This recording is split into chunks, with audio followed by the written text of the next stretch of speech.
I'm glad somebody remembers the covert action rule.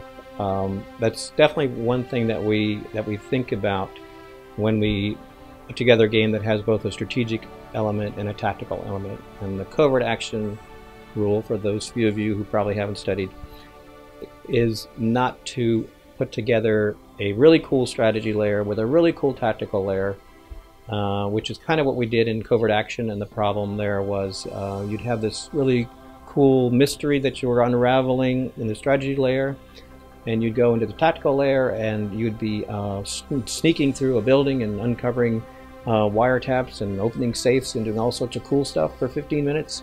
And by the time you're finished with that and you came back to the strategy layer, you had totally forgotten what the mystery was that you're trying to solve, or where you were and what the plot was and who the bad guys were and who the good guys were.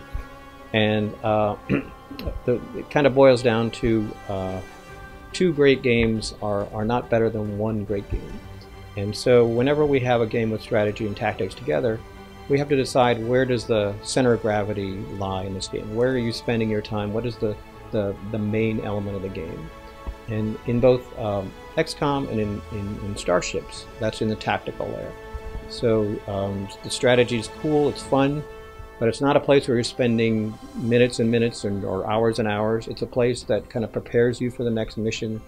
It's a place where you use the resources that you gain to add to your starships, make them cooler, decide where the next mission is going to happen, but then you go and travel and take on that mission. So we think we haven't broken the covert action rule in terms that we know where the center of gravity is, where the core of the game is, and we've also allowed the strategy layer to support that, to make that even more fun by giving you a whole lot of variety, a whole lot of decisions, giving you some new system generally that you can take into the next battle.